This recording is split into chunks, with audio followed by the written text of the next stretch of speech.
दोस्तों, आज की शुरुआत एक ऐसे ऐतिहासिक वीडियो से करेंगे जिसे देखकर हर भारतीय का सीना गर्व से 56 इंच का हो जाएगा।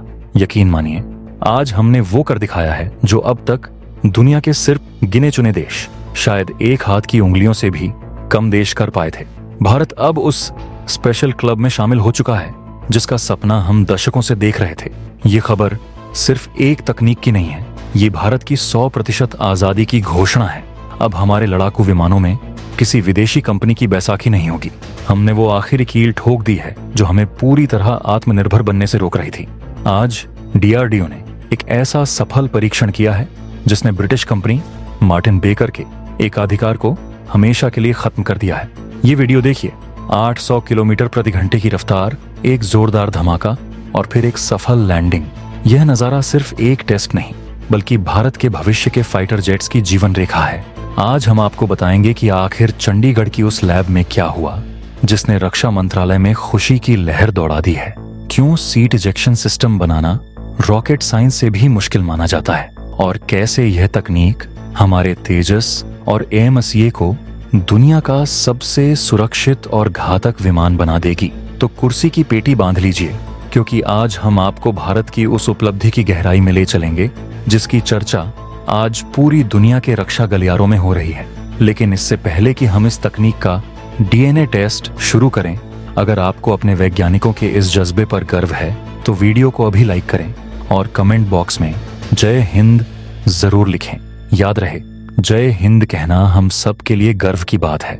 दोस्तों, सबसे पहले उस वीडियो को डिकोड करते हैं जो रक्षा मंत्रालय ने जारी किया है। डीआरडीओ ने terminal ballistic research laboratory Chandigarh में एक बेहद महत्वपूर्ण टेस्ट को अंजाम दिया है। इसे तकनीकी भाषा में high speed rocket sled track test कहते हैं। अब आप पूछेंगे कि यह क्या बला है, तो इसे बहुत आसान भाषा में समझिए। हमारे पास चंडीगढ़ में एक विशेष रेल ट्रैक है। यह कोई आम पटरी नहीं है।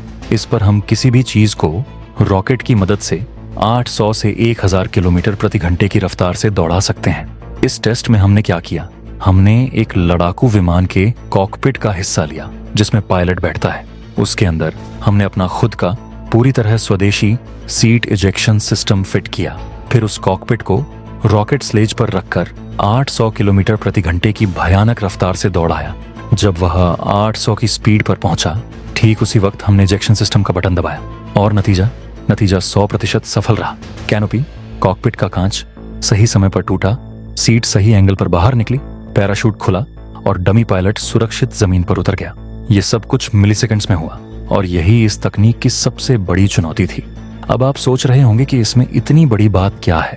तो दोस्तों, आपको बता दें कि seat ejection system fighter jet का सबसे जटिल और महत्वपूर्ण हिस्सा होता है। जब एक विमान ध्वनि की गति से उड़ रहा हो और उसमें आग लग जाए या वो दुश्मन की मिसाइल की चपेट में आ जाए, तो पायलट की जान बचाने का यही एकमात्र रास्ता होता है।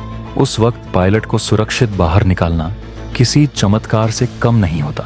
अगर सीट निकलने में 1 मिलीसेकंड की भी देरी हुई या उसका एंगल थोड़ा सा भी गलत हुआ तो पायलट की जान जा सकती है। दुनिया में सिर्फ 4 से 5 देश ही ऐसे हैं जो इस तकनीक को सफलतापूर्वक बना पाए हैं। बाकी सब ब्रिटेन की कंपनी मार्टिन बेकर के भरोसे बैठे हैं। आज दुनिया के ज्यादातर लड़ाकू विमानों में, चाहे वो अमेरिका का F-35 हो, फ्रांस का राफेल हो या हमारा अपना तेजस मार्क 1 हो, सब में मार्टिन बेकर की ही सीट लगी है। यह एक ब्रिटिश कंपनी है जिसका इस क्षेत्र में एक चित्र राज्य है। लेकिन दोस्तों, किसी विदेशी कंपनी पर इतना निर्भर रहना भारत की सुरक्षा के लिए बहुत बड़ा खतरा था। आप पूछेंगे कैसे, तो सुनिए। मान लीजिए कल को भारत और पाकिस्तान या चीन के बीच युद्ध छिड़ जाता है। हमारा एक तेजस विमान किसी कारण से क्रैश हो जाता है और पायलट इजेक्शन सीट का इस्तेमाल करता है। जैसे ही वो सीट इजेक्ट होगी, उसकी खबर सबसे पहले मार्टिन बेकर को मिलेगी। उन्हें पता चल जाएगा कि भारत का एक विमान कहां और कब गिरा है। वो इस जानकारी को सार्वजनिक कर सकते हैं या दुश्मन देशों के साथ साझा कर सकते हैं। हमने देखा है कि जब भी कोई विमान गिरता है, मार्टिन बेकर तुरंत सोशल मीडिया पर पोस्ट डालता है कि हमारे सीट ने पायलट को बचा लिया। ये हमारे सीक्रेट ऑपरेशंस के लिए एक बड़ा रिस्क। इससे न सिर्फ हमारी लोकेशन लीक हो सकती है, बल्कि दुश्मन इसे अपने प्रोपेगेंडा के लिए भी इस्तेमाल कर सकता है। इतना ही नहीं, युद्ध के समय अगर ब्रिटेन ने हम पर प्रतिबंध लगा दिया और स्पेयर पार्ट्स देने से मना कर दिया, तो हमारे सारे विमान जमीन पर खड़े रह जाएंगे। एक छोटी सी सीट की वजह से हमारी पूरी वायुसेना अपाहिज हो सकती है। यही वो डर था जिसने हमारे वैज्ञानिकों को रात दिन एक करने पर मजबूर किया, और आज हमने उस डर को हमेशा के लिए खत्म कर दिया है। अब हमें मार्टिन बेकर की जरूरत नहीं है। अब हमारे पायलट स्वदेशी सीट पर बैठकर उड़ेंगे और सुरक्षित वापस आएंगे। ये उपलब्धि इसलिए भी ऐतिहासिक है क्योंकि यह भारत के आत्मनिर्भर भारत मिशन का आखिरी और सबसे मुश्किल पड़ाव था। जरा सोचिए, हम रडार में आत्मनिर्भर हो चुके हैं। हमने उत्तम AESA रडार बना लिया है। मिसाइलों में हम दुनिया को पीछे छोड़ चुके हैं, अस्त्र और ब्रह्मोस इसका सबूत है। इंजन के लिए हम फ्रांस की कंपनी सफरान के साथ मिलकर काम कर रहे हैं और जल्द ही हमें 100% टेक्नोलॉजी ट्रांसफर मिल जाएगा। बस यही एक सीट इजेक्शन सिस्टम बचा था जिसके लिए हमें दूसरों का मुंह ताकना पड़ता था। लेकिन आज के इस सफल टेस्ट ने तेजस मार्क II और हमारे 5वीं पीढ़ी के फाइटर जेट AMCA के 100% भारतीय होने का रास्ता साफ कर दिया है। अब इन विमानों का दिल, इंजन, दिमाग, रडार, हाथ, मिसाइल और सुरक्षा कवच, इजेक्शन सीट सब कुछ मेड इन इंडिया होगा। इसका मतलब है कि कल को अगर पूरी दुनिया भी हमारे खिलाफ हो जाए तो भी हम अपनी शर्तों पर लड़ सकेंगे और जीत सकेंगे।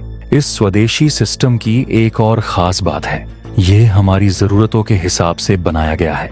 भारतीय पायलटों की शारीरिक बनावट, हमारे मौसम और हमारी भौगोलिक परिस्थितियों को ध्यान में रखकर इसे डिजाइन किया गया है। यह मार्टिन बेकर की सीट से भी ज्यादा आधुनिक और सुरक्षित हो सकता है। इसमें ऐसे सेंसर्स लगे हैं जो पायलट की स्थिति को भांपकर पैराशूट खोलने का समय तय करते हैं, चाहे विमान उल्टा हो या सीधा। यह सिस्टम पायलट को सही सलामत बाहर निकालने की गारंटी देता है। यह खबर उन आलोचकों के मुंह पर भी तमाचा है जो कहते थे कि भारत कभी जटिल तकनीक विकसित नहीं कर सकता। हमारे DRDO के वैज्ञानिकों ने सीमित संसाधनों में वह कर दिखाया है जिसके लिए पश्चिमी देश अरबों डॉलर खर्च करते हैं। यह जुगाड़ नहीं, यह इनोवेशन है। तो दोस्तों, 800 किलोमीटर की रफ्तार पर हुआ यह टेस्ट सिर्फ एक तकनीकी सफलता नहीं है, यह भारत की संप्रभुता की जीत है। अब ब्रिटेन या कोई भी देश हमें आंखें नहीं दिखा सकता। हम अब खरीदार नहीं, निर्माता हैं, और बहुत जल्द वो दिन भी आएगा जब हम यह स्वदेशी इजेक्शन सीट दूसरे देशों को निर्यात करेंगे और मार्टिन बेकर के बाजार पर कब्जा करेंगे। अब आप लोग मुझे बताइए, क्या आपको लगता है कि भारत को अब अपने सभी पुराने विमानों जैसे सुखोई और MiG-29 में भी धीरे धीरे यह स्वदेशी सीट लगानी चाहिए? क्या हमें अपनी सुरक्षा के लिए विदेशी निर्भरता को पूरी तरह शून्य कर देना चाहिए? अपने विचार, अपने सुझाव और अपनी राय नीचे कमेंट बॉक्स में विस्तार से लिखें। मैं आपके हर एक कमेंट का इंतजार करूंगा।